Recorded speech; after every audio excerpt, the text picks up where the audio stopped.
नमस्कार दोस्तों, आप सभी का स्वागत है रूह को कपा देने वाली हॉरर कहानी में। आज की जो भूतिया कहानी है यह शिवराजपुर नाम के एक छोटे से गांव की सच्ची घटित कहानी है।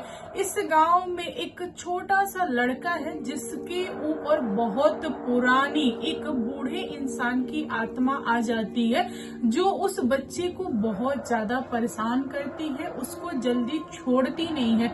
उस बच्चे के माता पिता को ऐसा लगता है कि वह अपनी इकलौती वारिस को खो देंगे, लेकिन कहते हैं ना, जो किस्मत में लिखा होता है वही होता है।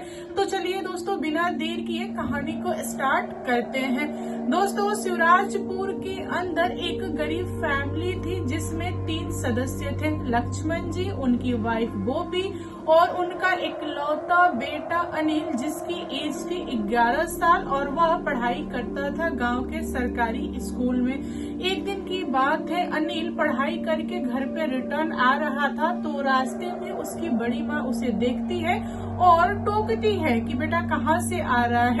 देन अनिल ने बोला कि बड़ी माँ, मैं पढ़ाई करके आ रहा हूँ। यहीं पे बड़ी माँ हंसते हुए बोली कि देख, तेरा बाप तुझे सरकारी स्कूल में भेजता है, मेरे जो बच्चे हैं वे जाते हैं प्राइवेट स्कूल में।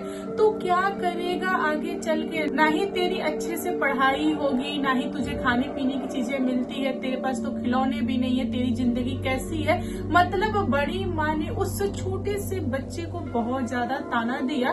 उसके बाद वह बात करते करते उस बच्चे को अपने घर पे लेके गई और अपने बेटे से मिलाई। उनके बेटे का नाम था राम और वह खा रहा था आम। जब अनिल ने उसे आम खाते हुए देखा तो उसके मन में भी लालच आया, लेकिन उसने एक शब्द भी नहीं बोला। सर झुका के बड़ी माँ की सारे ताने सुना। उसके बाद वह अपने घर पे पहुंचता है। तभी उसकी माँ लोगों के घर से काम करके आती है तो वह अपने बेटे से पूछती है कि बेटा, तूने खाना नहीं खाया क्यों? बता, कोई प्रॉब्लम हो तो मुझे बता। यहाँ पे बच्चा चुप रहा, उसने माँ को एक शब्द भी नहीं बोला। उसकी माँ ने अपने बेटे से प्यार से लाड दुलार करते हुए पूछा कि बेटा क्या समस्या है, खाना क्यों नहीं खा रहा, नाराज क्यों है? तब बच्चा रोते हुए अपनी माँ को बोला कि माँ देखो, आम का सीजन है, तुमने एक बार भी मुझे आम नहीं खिलाया, ना ही हमारे पास आम का पेड़ है, ना ही बगीचा है और ना ही तुम मार्केट से आम खरीद के खिलाती हो। कब तक ऐसा चलेगा? मेरा भी मन होता है आम खाने का, मुझे आम चाहिए वरना मैं खाना नहीं खाऊंगा। यहाँ गोपी जी ने अपने बेटे को समझाया और बोला कि देखो बाबू, अभी पैसा नहीं है, मैं मांगती हूँ जहाँ पे काम करती हूँ, अगर वे लोग पैसा दे देंगे देन मैं आम इवनिंग में पापा से मंगवा दूंगी। अगर आज पैसा नहीं मिलेगा बेटा तो आज आम नहीं मंगवा पाऊंगी, मैं पापा को बोलूंगी किसी से पैसा मांग के आम खरीद के लाने के लिए। तुम थोड़ा सा इंतजार करो, इंतजार का जो फल होता है ना बेटा, बहुत मीठा होता है। आम तो घर पे आएगा, थोड़ा सा रुक जाओ। गोपी जी के पास पैसे नहीं थे, उन्होंने अपने बेटे को प्यार से समझाया और यहाँ पे अनिल रोना बंद कर देता है, खाना भी खाता है। उसके बाद अपनी माँ को बोलता है कि माँ, मैं जा रहा हूँ गांव के बच्चों के साथ खेलने, मैं खेल के आऊंगा तब अपना होमवर्क करूंगा। फिर गोपी जी चली गई लोगों के घर पे काम करने के लिए। गोपी जी जो थी वह लोगों के यहाँ घूम घूम के चौका बर्तन वगैरह किया करती थी और उनका जो बच्चा था अनिल, उसने किसी को भी नहीं बोला कि वह कहाँ जा रहा है। वह चोरी चुप के थैला लिया, उसके बाद भागा बगीचा के तरफ। अनिल जो था उसने सोचा कि अभी भरी दोपहरी है और इस समय गांव के सारे लोग सो रहे होंगे, कोई भी बगीचा में नहीं होगा, तो यही सही मौका है, मैं बगीचा में जाके आम चुन लेता हूँ। अनिल का एक भी पेड़ नहीं था उस बगीचा में, इसीलिए वह चोरी के मकसद से गया बगीचा में और बगीचा में जाके वह आधे घंटे तक बैठा रहा, लेकिन एक भी आम नहीं गिरा। यहाँ पे अनिल का जो मन था ना वह उदास गया। अनिल ने सोचा कि मैं बेकार आ गया हूँ, एक काम करता हूँ, घर के तरफ निकलता हूँ। जैसे ही वह बच्चा उठा घर जाने के लिए तभी 1-2 आम गिरा। अनिल बहुत ज्यादा खुश हुआ और उसने उन आमों को अपने थैला में रख लिया। उसके बाद फिर वह बैठ गया। उसने सोचा कि अभी रुकता हूँ, मेरे पास सिर्फ और सिर्फ 2 ही आम हुए हैं, मैं 2-3 आम और चुन लेता हूँ ताकि कि घर पे हम लोग बांट के खाएंगे। हमारे घर पे 3 लोग हैं तो कम से कम 3 आम होना चाहिए।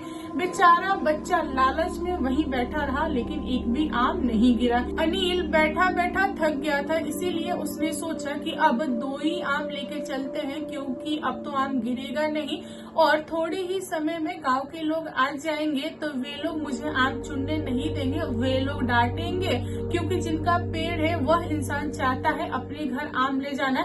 इसीलिए बच्चा उठा, उसके बाद चलने लगा। तभी उसको आवाज आया कि 3-4 आम और गिरे हैं। अनिल दौड़ के गया और उन आमों को चुन के अपने थैला में रख लिया। इसके बाद से अनिल को बहुत ज्यादा लालच आने लगा। वह मन ही मन सोच रहा था कि काश यह थैला भर जाता ताकि हमारे यहाँ 1 सप्ताह आम चलता। जो आम थे वह बहुत ही प्यारे प्यारे पेड़ से चू रहे थे। बच्चा चुन रहा था तो उसके मन में बहुत ज्यादा लालच आ रहा था। यहाँ पे धीरे धीरे पेड़ से बहुत सारे आम गिरने लगे और अनिल ने उन सारी आमों को चुन चुन के एक जगह पे आम का पहाड़ बना लिया था।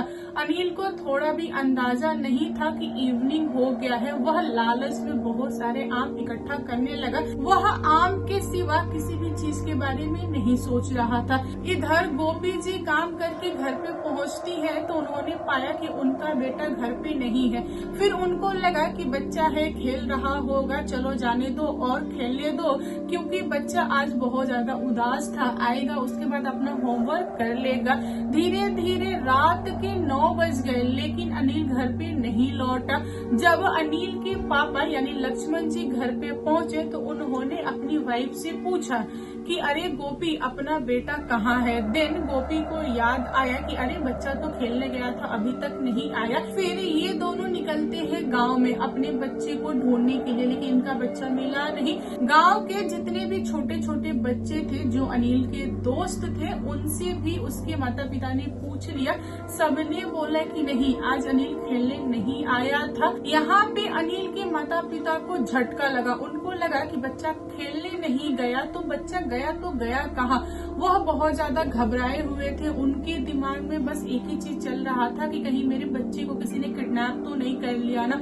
वह दोनों पागलों की तरह पूरे गांव छान मारे, अगल बगल के गांव में चले गए, स्कूल की तरफ गए।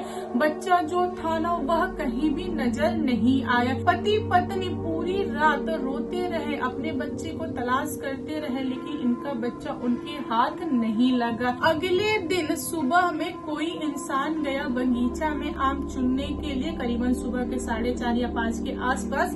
तब उस इंसान ने देखा कि आमों के बीच में एक लड़का जिसका नाम है अनिल, उन्हीं के गांव का बच्चा गिरा पड़ा है, बेहोश पड़ा है। वह इंसान बच्चा को उठाने की कोशिश किया, लेकिन बच्चा टस से मस नहीं हुआ। उस इंसान ने अनिल को उठाया और उसके माता पिता के पास लेके गया और वहाँ पे छोड़ दिया और बोला कि आपका बच्चा बगीचा में पड़ा था। माता पिता को समझ में नहीं आया कि उनके बच्चे को क्या हुआ। पहले के टाइम में लोग डॉक्टर को दिखाने से पहले पंडित और तांत्रिक को दिखाते थे। गोपी जी ने बिना सोचे समझे नंगे पांव दौड़ के गई, अपने बगल वाले गांव से एक तांत्रिक को पकड़ के लाई। जब तांत्रिक आया और उसने बच्चे को देखा, झाड़ फूक वगैरह किया, तब उस बच्चे के अंदर से एक आत्मा निकली और उसने बहुत ही भयानक आवाज में बोला कि मैं इसे नहीं छोड़ूंगा। तांत्रिक एक बार में ही समझ गया कि वह आत्मा किसकी है। तांत्रिक ने आत्मा को बोला कि अरे जटाधारी भाई, तुमने क्यों पकड़ लिया छोटे से बच्चे को, इसने क्या बिगाड़ा है तुम्हारा। तब उस आत्मा ने बोला कि अरे तांत्रिक, तुम पूछ रहे हो कि इस बच्चे ने मेरा क्या बिगाड़ा है, तुमको नहीं पता कि इस बच्चे ने क्या गलती किया है। यहाँ पे तांत्रिक उस आत्मा को समझा रहा है कि देखिए जटाधारी भाई, आपके पेड़ से इस बच्चे ने आम लिया है, मैं मानता हूँ बच्चा छोटा है, लालच में आके इसने ले लिया, लेकिन आप तो समझदार है ना, आप तो बड़े हैं, माफ कर दीजिए बच्चे को, जाने दीजिए, बच्चा है, लालच में कर दिया। लेकिन वह आत्मा बोला कि नहीं, मैं इसको माफ नहीं करूंगा। यहाँ पे गोपी का रो रो की हालत खराब था। उसने तांत्रिक से पूछा कि बाबा कौन आत्मा है, इसके बारे में बताइए, आखिर आत्मा ऐसे कैसे बात कर रहा है, आप कैसे जानते हैं इस आत्मा को। तब तांत्रिक ने आत्मा के बारे में पूरे गांव वालों को बताया कि देखिए ये जो आत्मा है यह मेरे गांव के इंसान की आत्मा है। आप सभी लोगों को पता है कि बगीचा एक है 2-3 गांव के लोगों का, उस बगीचा में इनका एक आम का पेड़ है और ये उसी आम के पेड़ पे रहते हैं। पहले वे जब जीवित थे वहीं पे रहते थे और वह उनका पेड़ है और इनका कहना है कि इनका आम कोई भी ना ले। आपका जो बच्चा है उसने गलती से इनका आम ले लिया है, इसीलिए इन्होंने पकड़ लिया है और ये छोड़ने का नाम नहीं ले रहे हैं। ये जो आत्मा है यह जीवित समय में काफी अच्छा था, लेकिन दुनिया छोड़ने के बाद से इसका एक अलग से रंग रूप आया है। तब आत्मा चिल्लाते हुए बोला कि अरे तांत्रिक, मेरे बारे में बता, तुम लोगों ने मेरे साथ क्या किया था।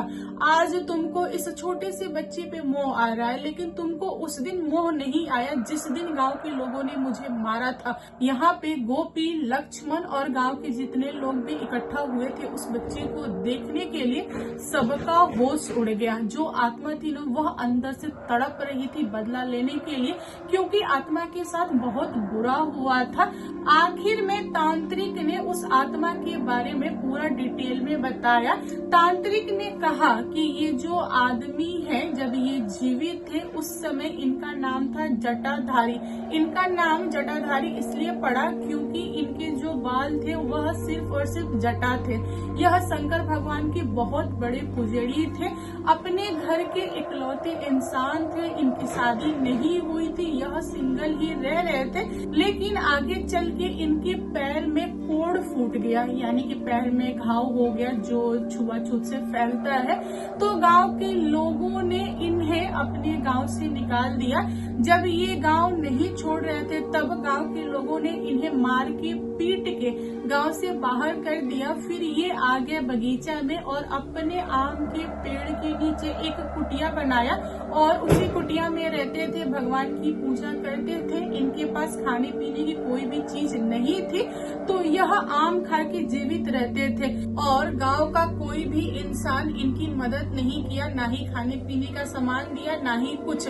कब तक कोई इंसान आम खा के जीवित रह सकता है। आम का भी एक सीजन होता है, जब सीजन खत्म हो गया दिन यह भूखे तड़पते रहे और तड़पते तड़पते दुनिया छोड़ दिए। तभी से वह आत्मा वहीं पे रहती है और आत्मा चाहती है कि कोई भी उसका आम ना ले। और ये जो आत्मा है यह किसी न किसी को पकड़ लेती है थोड़े थोड़े टाइम पे, तो मुझे ही जाना पड़ता है छुड़ाने के लिए, मनाने के लिए। यहाँ पे तांत्रिक ने बहुत ज्यादा मेहनत किया, झाड़ फूक वगैरह किया और आखिरी में जो जटाधारी आत्मा था उसको उस बच्चे के शरीर से मुक्त कर दिया।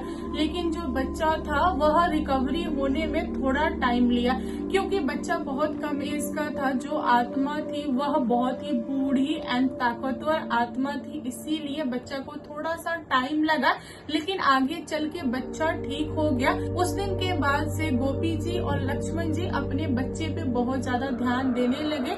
उन्होंने हमेशा कोशिश किया कि अपने बच्चे की सारी इच्छाएं पूरी करे, ताकि बच्चा लालच में कोई ऐसा वैसा कांड ना करे। उन्होंने अपने बच्चे की अच्छे से परवरिश किया और आगे चल के बच्चा भी अपने माता पिता को समझा, उसने आगे से ऐसी कोई भी गलती नहीं की। दोस्तों, आज की कहानी कैसी लगी कमेंट करके बताइएगा। कहानी पसंद आए तो प्लीज लाइक एंड शेयर कीजिएगा और मेरे चैनल पे न्यू आए हो तो चैनल को सब्सक्राइब करना। Thank you, bye bye.